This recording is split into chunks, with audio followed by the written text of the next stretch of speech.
Доброго ранку. Усім салют. Рады вітаць вас у нашым добраранку! Хлопчыкі, а чаму вы не падрыхтаваліся? Да чаго не падрыхтаваліся, Кася?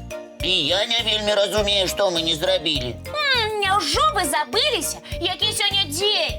Цудоўны зімовы панядзелак. Лесік нічога не ведае. Можа, ты, Глеб, яму падкажаш?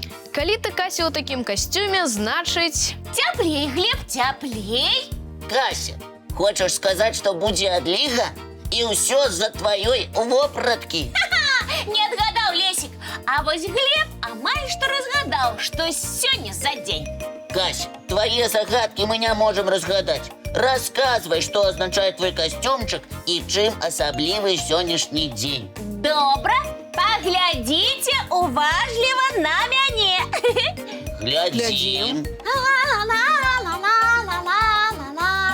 Малайцы, а зараз слухайце уважліва. Сёння адзначаецца дзень снежнай каралевы. Вось яно што. Хлопчыкі, няўжо вы не чулі?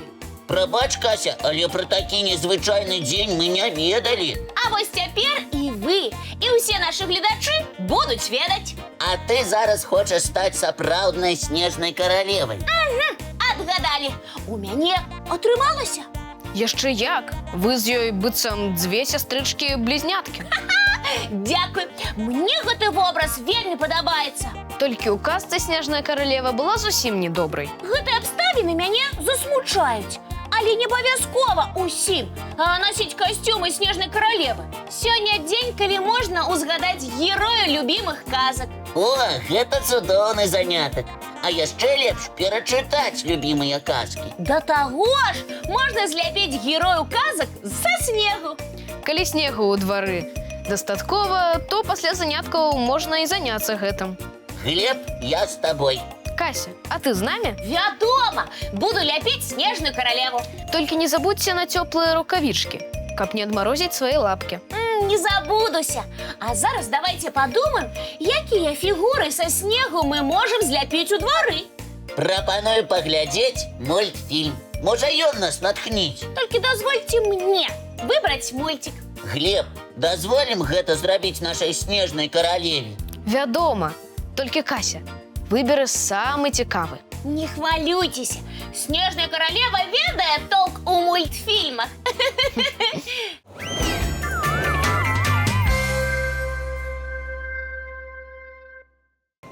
А зараз я хочу пазнаёміць вас з птушкай, якая дакладна ўсіх здзівіць. Кася, мяне немагчыма здзівіць. Упэўнены? Тады глядзі. Вам цікава, з кім нас хоча пазнаёміць Кася? Мне вельмі. Назва гэтай птушкі вельмі зімовая. Зімародак. Такую птушку я ведаю. І штосьці таксама магу пра яе расказаць. Зімародак. Чаму такое імя ў птушкі? Зімовыя птушкі рэдка яскравыя, часцей шэрыя, белыя, чорныя. Бывае шмат рознакаляровых птушак без асаблівай прычыны. Напрыклад, паўлін. Паўлін не зімовая птушка, а зімародкі. Іх пёры з блакітнымі і зялёнымі адценнямі. Падабаецца? Так, прыгожа. Дык усё ж, чаму такая назва? Ёсць розныя версіі. Адна такая. У некаторых краінах гэтыя птушкі застаюцца на зіму. Можа, яны проста любяць снег. А другая версія? Па другой, назва птушкі паходзіць не ад слова «зіма», а ад слова «зямля». Зямля-родак. Проста з часам сталі выгаворваць па-іншаму. Ух ты! Гэтыя птушкі рыюцца ў зямлі? Так, рыюць нару. Дарэчы, глыбокую, каб выводзіць птушанят. Ого, цікава! А вось яшчэ адна асаблівасць зімародкаў. Яны не любяць кампанію. Значыць, у іх мала сяброў. І птушак гэта цалкам задавольвае. А чаму у іх дзюбкі рознага колеру? У птушак дзяўчынак дзюба часткова аранжавая. У хлопчыкаў цалкам чорная. А яшчэ хлопцы большыя па памеры. Але зімародкі невялікія птушкі. Так, даўжыня крыла ўсяго 8 сантыметраў. Важыць каля 30 грамаў. Ого, амаль калібры. Вялікі калібры. Дарэчы, зімародкаў часам гэтак і завуць. Калібры еўрапейскія. Так, а дзе яны жывуць? Звычайна каля рэк. У Беларусі, напрыклад, іх бачылі ў Віцебскай вобласці. Ого! А выглядае зімародак як трапічная птушка. Цікава, а што яны ядуць? Птушаняты харчуюцца дробнымі насякомымі. У дарослых іншы рацыён. І які? Зімародкі ловяць рыбу. Яны ў гэтым сапраўдныя прафесіяналы. Ныраюць, каб злавіць рыбу вострымі дзюбамі. Ого, круто! Так, яны сядзяць на галінках і назіраюць паверхняй вады ў пошуках рыбы. І доўга могуць так сядзець? Вельмі.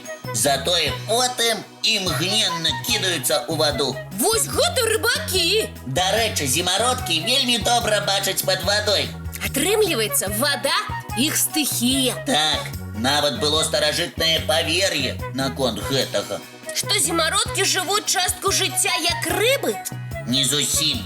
Нашы продкі верылі, што зімародкі пад вадой выводзяць птушанят. Ого! А японская легенда гаворыць, што зімародак родны брат вераб'я. О, гэта падобна да праўды. Лічылася, што зімародак быў не вельмі працавітым, у адрозненне ад брата вераб'я. Я б паспрачалася. Ён так спрытна ловіць рыбу. Па легендзе зімародак увесь час выбіраў сабе касцюм. Птушка-моднік. Моднік, о, я яго разумею.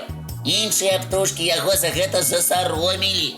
Таму ён у асноўным лятае адзін, як я і казаў. Цікавая легенда, але не разумею, як пры гажосці можна сароміцца. Калі нічога больш у жыцці не робіш, дык можна. Дзякуй, што гэта толькі легенда, і я не такая. Ну ты ж не лянуешся рабіць добрыя справы, верна? Верна, таму сароміцца не збіраюся. І цудоўна. А зараз, каб знайсці новыя ідэі для добрых спраў, паглядзім мультфільм.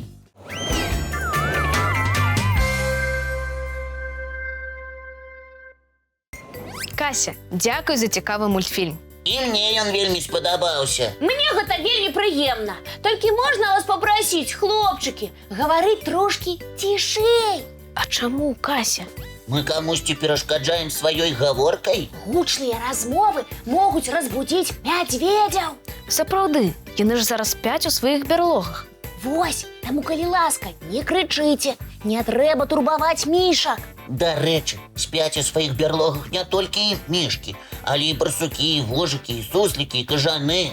Мядзведзя я не хачу будзіць, але мне так цікава даведацца, як спіцца мішкам.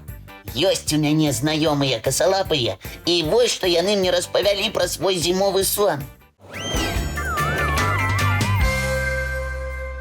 Галоўнае для мядзведзяў добра падрыхтавацца да доўгай спячкі. Гэта значыць зрабіць сабе мяккі ложак. Мішкі рыхтуюць і утульную бярлогу. Прычым сваім бацькам дапамагаюць у гэтым і дзеткі. Я ведаю, што яны могуць зрабіць вельмі зручны праход у сваю бярлогу.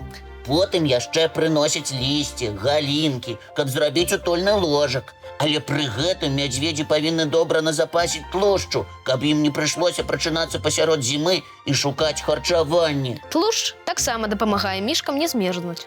Правільна, Глеб. Тоўсты сыты мішка рыхтуе бярлогу, потым лезе ў яе і закрывае выхад, каб халодны вецер не турбаваў яго да вясны. Значыць, ён шчыльна закрывае дзверы ў бярлогу? Можна сказаць і так. Пакідае толькі невялікую дзірачку, каб была магчымасць дыхаць. І няўжо мядзведзь не хоча есці да зімы? Калі ён добра падрыхтаваўся да спячкі, дастаткова патлусцеў, то можа спакойна спаць да самай вясны. Падчас зімоўкі яго арганізм запавольваецца, і мішка салодка спіць.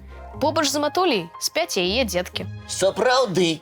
Так што вясной мама-мядзведь вельмі здзіўляецца, калі бачыць, як падраслі яе малыя. Але калі мішку патурбаваць, ён можа прачнуцца і хадзіць вельмі незадаволены вакол бярлогі. Менавіта так. Так што лепш не турбаваць мядзведзей да вясны. Няхай адпачываюць. Таму прапаную не вельмі крычаць, а гаварыць шэптам. Не, нашы галасы не разбудзяць мядзведзя. Нават калі нашы гледачы трошкі павялічаць гук тэлевізараў. Калі ты, Лесік, у гэтым упэўнены, тады можам трошкі трошки павялічыць гук тэлевізара, таму што зараз надышоў час глядзець яшчэ адзін ранішні мультфільм.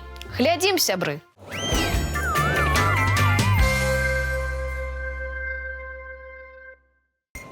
Надышоў час развітвацца. Цудоўнага ўсім дня. І не забывайцеся, што мы дамовіліся пасля заняткаў гуляць у двары. І ляпіць снежныя фігуры. А калі не сустрэнемся ў двары, то прызначаем вам сустрэчу, як заўсёды зранку.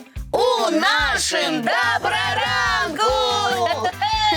Не праспіце!